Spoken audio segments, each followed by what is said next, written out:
Next topic हमारे पास देखिए average value of radius of H atom, hydrogen परमाणु की त्रिज्या का औसत मान। तो हाइड्रोजन के अंदर हमें पता है इलेक्ट्रॉन किस स्टेट में होता है, 1s में होता है, और 1s के लिए n की वैल्यू क्या होती है 1, l की वैल्यू क्या होती है 0 और m की वैल्यू क्या होती है 0। तो वेव फंक्शन कौन सा बना 1 0 0, और प्रीवियस लेक्चर में हमने देखा साई 1 0 0 होता है ये, करेक्ट। यहाँ पर जो a होता है उसकी वैल्यू होती है h cross square upon m के स्क्वायर, इसकी वैल्यू फिक्स होती है क्योंकि सारे के सारे कांस्टेंट है। 0.511 इंटू 10⁻⁻10 मीटर ये बोर रेडियस होती है, ठीक है। ये नॉर्मलाइज्ड वेव फंक्शन है। तो 1s स्टेट के अंदर अगर हम एक्सपेक्टेशन वैल्यू निकालें, एवरेज वैल्यू निकालनी है, क्वांटम मैकेनिक्स में एवरेज वैल्यू क्या होती है एक्सपेक्टेशन वैल्यू होती है, और एक्सपेक्टेशन वैल्यू का फॉर्मूला हम प्रीवियस टॉपिक्स में या प्रीवियस चैप्टर्स में पढ़ चुके हैं।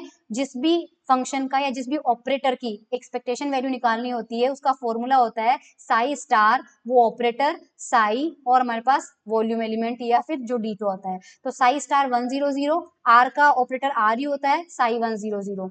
तो यहाँ पे जो डीटो होता है ये वॉल्यूम एलिमेंट है, तो r square sine theta D phi d r, ठीक है। तो साई 100 की वैल्यू रखेंगे यहाँ पे। तो साई 100 की वैल्यू अगर अपन यहाँ पे रखेंगे तो साई 100 ऊपर अपने पास रखा हुआ है, देखो आई जस्ट होप ये यहीं मिल जाए तो अच्छा है यार, ओके। तो सबसे पहले हमें क्या करना पड़ेगा, यहाँ पे हमारे पास आयोटा है ही नहीं, तो इसका स्टार जब इसी से मल्टीप्लाई होगा तो हमें और कुछ नहीं करना है, सिंपली हमें इसका स्क्वायर करना है। तो इसका स्क्वायर करेंगे तो 1 अपॉन ये पाई ए क्यूब पे जो रूट लगा है ये हट जाएगा सबसे पहले तो ये देखो 1 अपॉन पाई ए क्यूब आ जाएगा, और e की पावर माइनस आर बाय ए जो है उसका स्क्वायर करेंगे तो क्या हो जाएगा e की पावर माइनस 2r बाय ए हो जाएगा। एक r यहाँ पे ऑलरेडी है और एक r स्क्वायर वॉल्यूम एलिमेंट में है, तो ये वाला r और वॉल्यूम एलिमेंट का r मिलके क्या बन जाएगा r क्यूब बन जाएगा।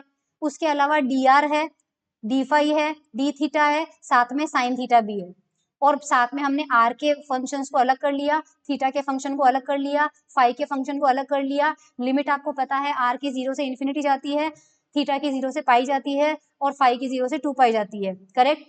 यहाँ पे d5 को सॉल्व करेंगे तो इसकी वैल्यू आ जाएगी 2 पाई, और ये बहुत ही सिंपल सी वैल्यू है। साइन थीटा का हमारे पास इंटीग्रेशन माइनस का कॉस थीटा होता है, लिमिट आप यहाँ पे रख लेना पाई से 0, तो इसकी वैल्यू आ जाएगी 2, तो ये हो जाएगा 4 पाई। यहाँ से आपके पास इन दोनों को सॉल्व करेंगे तो ये वैल्यू जो है वो आपके पास कितनी आ जाएगी 4 पाई। तभी तो हमने इसको सॉलिड एंगल बोला था, सॉलिड एंगल मैक्सिमम कितना होता है 4 पाई, और 2D एंगल जो होता है मैक्सिमम वो कितना होता है 2 पाई।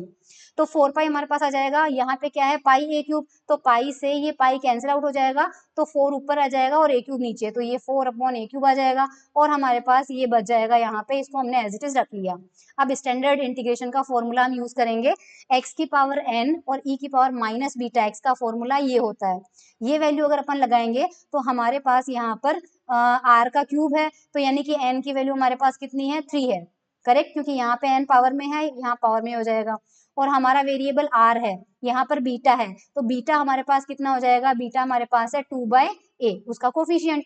तो यहाँ पे क्या लिखा हुआ है n का फैक्टोरियल यानी कि 3 का फैक्टोरियल, और नीचे क्या है बीटा की पावर n+1, बीटा कितना है 2 बाय a, और इसकी पावर कितनी है n+n, n कितना है 3, 3+1 कितना हो जाएगा 4, तो ये हमारे पास हो जाएगा 3 फैक्टोरियल। अब 3 फैक्टोरियल कितना होता है 3 मल्टीप्लाई बाय 2 यानी 6, और अपॉन 2 की पावर 4 कितना होता है 2 इंटू 2 4 8 और 16, तो यहाँ 16 हो जाएगा और a की पावर 4 ऊपर चला जाएगा, करेक्ट। और हमारे पास ये हो जाएगा, ये तो हमने सॉल्व कर लिया इंटीग्रेशन, इसको मल्टीप्लाई किससे करना है 4 बाय ए क्यूब से, तो 4 अपॉन ए क्यूब को मल्टीप्लाई करेंगे 6 a की पावर 4 अपॉन 16, तो 4 4 जा 16, और ये हो जाएगा 2, ये हो जाएगा 3, तो यहाँ से हो जाएगा 3/2, और यहाँ a क्यूब है, यहाँ a की पावर 4 है तो a आ जाएगा, तो एक्सपेक्टेशन वैल्यू हमारे पास कितनी आ रही है 3/2 है। तो इलेक्ट्रॉन जो होता है वो न्यूक्लियस से एवरेज कितनी डिस्टेंस पे होता है, a डिस्टेंस पे नहीं होता, यानी एग्जैक्ट बोर रेडियस पे नहीं होता है, 1.5 टाइम्स a रेडियस पे होता है।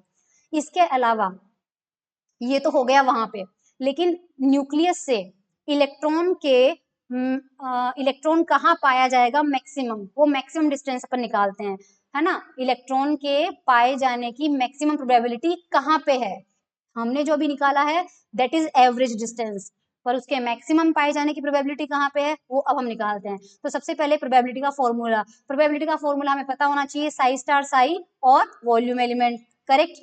तो हमारे पास हम n इक्वल टू, हमें पता है कि वो किस में है, 1s में ही है, तो n की वैल्यू 1 ही लेंगे। n की वैल्यू 1 लेने के लिए साई 1 0 0 होता है, और साई 1 0 0 को अगर मल्टीप्लीकेशन में लिखे तो r1 0 आएगा और y 0 0 होगा, करेक्ट। और r1 0 की वैल्यू 1/√4 पाई, सॉरी y 0 0 हमारे पास 1/√4 पाई होता है, हम जानते हैं, टेबल में से आप देख लेना। और r1 0 की वैल्यू हमारे पास ये होती है, ठीक है।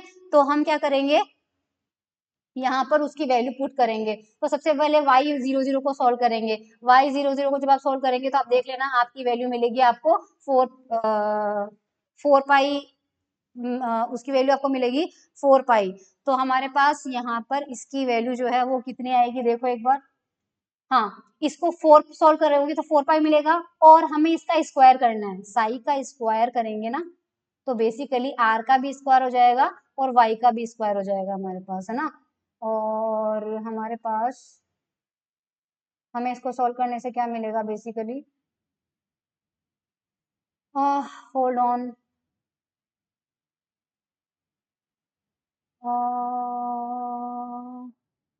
साई 1 0 0 आ रहा है हमारे पास 1/√पाई और r1 0, ये आ रहा है साई 1 0 0। ओके, ये सॉल्व करने से हमारे पास में, मतलब y को सॉल्व करने से आ रहा है। Yes, I got it, sorry मुझे भी कंफ्यूजन हो जाता है कई बार। ये देखिए, साई 1 0 0 जो है वो हमारे पास किसका मल्टीप्लीकेशन होगा, n equal to 1, n equal to 0, l equal to 0, m equal to 0। इन दोनों का फंक्शन होता है r, तो r कितना हो गया 1 0, और y कितना हो गया 0 0। मैं रेड पेन ले लेती हूँ, ठीक है। y 0 0 जो है वो हम जानते हैं कितना होता है, 1/√4 पाई होता है। तो यहाँ पे अब आ गया 1/√4 पाई, और r value as it is आ गई। अब हमें प्रोबेबिलिटी निकालने के लिए मोड ऑफ साई स्क्वायर चाहिए, तो मोड ऑफ साई स्क्वायर किया तो यहाँ 1/√4 पाई का कितना हो जाएगा 1/4 पाई, और r का कितना हो जाएगा मोड ऑफ कैपिटल R का स्क्वायर। अब प्रोबेबिलिटी जो होती है, प्रोबेबिलिटी का फॉर्मूला कितना होता है, psi star psi DV integration. तो इंटीग्रेशन लगाना भूल गई, मुझे इंटीग्रेशन लगाना चाहिए था, ये लगा दिया। अब साई स्क्वायर डीवी लेते हैं, ठीक है। तो मोड ऑफ साई स्क्वायर तो हमें पता चल गया, मोड ऑफ साई स्क्वायर तो ये रहा, करेक्ट। अब DV volume element, volume element ये रहा, R square D R sine theta D phi, correct. अब इसमें हमने क्या किया, 1/4 पाई, आर वाले फंक्शन को अलग ले लिया, इंटीग्रेशन साइन थीटा के साथ में है डी थीटा, इसकी लिमिट जाएगी 0 टू पाई, और डी फाइव की जाएगी 0 टू 2 पाई, करेक्ट।